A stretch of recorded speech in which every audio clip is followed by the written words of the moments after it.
Alright YouTubes, how we all doing? I hope you're well and welcome back to the channel. Oh yeah. In today's video we've got a Porsche Cayenne S. Is it a Cayenne? Yeah. I think I pronounced that right. I'm rubbish at pronouncing names. So yeah, we've got a Porsche Cayenne S in for repair to this quarter panel and to this door. It's got a slight little crease in it, only minimal, but obviously quite a big gouge and scratch there. Yeah, bit of a wild colour this one. Not sure what colour match is going to be like on this one. I don't even know what the colour's called yet. I think it's called lava something, isn't it? Happy colour. Happy colour, yeah. It won't be a happy colour when I start painting it. Yeah, but yeah. So yeah, we're obviously painting this quarter panel into this door. Plenty of room to blend there. I'm probably going to be blending into this bumper corner, but I will check out the colour first and see where we're at with it.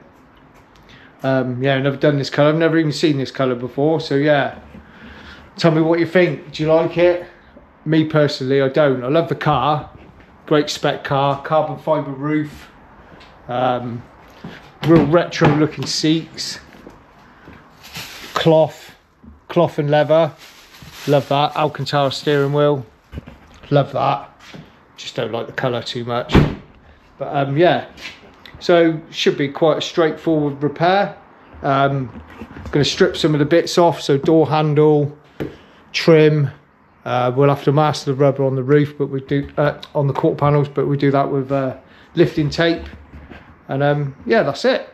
So my glamorous assistant is going to strip it first, and then we'll start getting the repair done and get it prepared for painting. Right then, YouTubes, this is the Porsche Cayenne all ready to paint. I didn't do any footage of the prep. I was just too rushed, and yeah, I was using the camera on another job as well in between this one.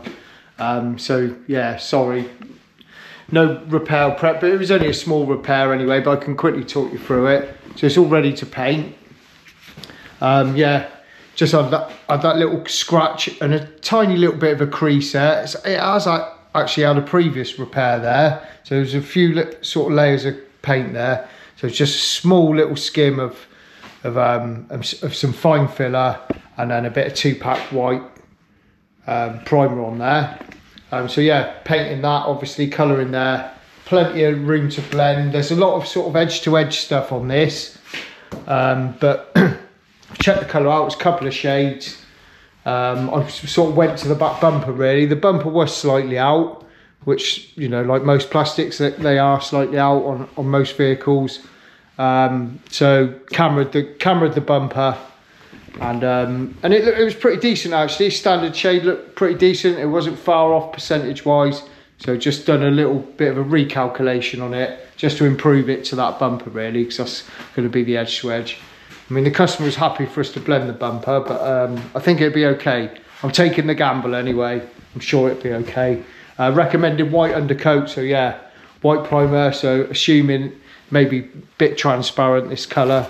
So finish a filler off in 240 grit, and then 3 coats of primer. That's been finished off. It's blocked down with 320 grit, then 500 grit, 600 grit, and then all the blend area is 800 grit DA, 1000 soft pad, and a grey scotch. Obviously the door quarter, I'm going around the camp rail, and that's it. Pretty straightforward. So yeah, the finish on these, I've masked it all up now, but maybe I'll show you at the end when it's demasked. But the factory finish on these is it's really heavy. They've got a real sort of thick coat of clear coat on them. You catch it in the light in the spray booth, and yeah, it looks really ripply where the clear coat's sort of quite heavy on there. I'm going to try to replicate that a little bit. I don't want like a thin tight coat on there. Sort of quite chunky the clear coat is on that. So yeah, obviously it's going to be Mipa Waterbase for the colour. So clear coat I'm going to use my better quality one, which is CC9. And I can manipulate CC9 a little bit with the thinners. It says up to 5%, so I might do like 4% thinners on that. You can adjust it on the computer. And yeah, so the base coat would be my normal base coat gun, X5500 with a 1.2i. It's only a little bit of base coat to do on that. And then I'm going to use my other X5500, and that's got a 1.20 on there, so it's got a wetter middle on the fan, so it can be a bit heavier. So yeah, if I don't thin the CC9 so much, I think that'd be a better gun to use on this. But yeah, I don't want it to sort of look too thick, but I want to try and replicate the finish that's on there. Yeah, it does. It looks quite bad under the lights in the spray booth, but obviously it's a bit of a premium car, so they put a bit more of a film build on them, I suppose, because it's a bit more of a, you know, more expensive premium car. So yeah, that's it. So it's all masked up, ready to spray. So I'll get the colour mixed, I'll get it all degreased, blown off and tacked off, and we'll get some paint on it.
Right then, YouTubes, that's the Porsche Cayenne all finished, so I'll give you a quick look. And yeah, it all went all right, but I did end up blending the bumper corner and the wheel arch mouldings. The colour was all right, it was pretty decent, but yeah, I just weren't too happy with it. It was slightly off. They are slightly off anyway, a little bit darker, but yeah, mine just looked a little bit darker. So yeah, I didn't have any time to record it because it was all a bit of a rush when we demasked it. So yeah, so apart from having to blend the bumper afterwards and the wheel arch moulding, but it blended in okay. It was definitely blendable. The rest of it went all right. I had a little bit of area of dirt nibs just in this area here where I had lifting tape on this rubber. I got a feeling it just blew out of the gap in there, which was another little bit of a pain, which annoyed me because the rest of the job was really clean and I was happy with it. But these things happen. It normally happens on the nice cars and the cars you try and put a bit more effort into, just to make sure they're, you know, you go above and beyond on some of the premium cars, because you know the customer's expectations are probably a little bit higher as well. I pretty much try to do the same thing on everything that I work on, same procedures. So normally you find if you change something, you do the same procedure on everything, you change something to think, oh, I'm going to improve it, it normally goes the opposite way for you. You don't improve it. Where you've changed something, it doesn't go to plan then. So yeah, one thing I try to learn from that is don't change anything. Do the same that you do on every car, regardless of what type of car it is. But anyway, there we are. That's it, all done. It's all finished. We got over the little issues that we had, and yeah, happy with the finish. Finish is real sort of thick and chunky, the finish on these. Can't really see it so much out here, but if I can see on this other door, you're probably not going to see that on camera, but it almost looks like it's just like loads of ripples all the way down it. And I'm not sure it's panel ripples. I think it's more heavy clear coat on there. It's a heavy finish on these, which I'm a bit of a heavy painter, so it suited me doing a heavy finish. But yeah, it's all gone all right, fit back together all right, colours blended in well, finish is good, and it all matches, and all the OE orange peel matches as well. So yeah, a couple of little issues. I should have maybe showed you it, but like I say, we've pushed for time to get this job finished, and yeah, when I decided that I wanted to blend it, it was all hands on deck and get it done, so we could get it gone in the time frame that we needed to get it done. So there we go, it's all done. Happy with the results in the end, and I'm sure the customer will be happy as well. So again, thanks everybody for watching, really appreciate everybody watching, and please like, share and subscribe and all that good stuff, and we'll see you again in the next one. Look after yourselves. Cheers.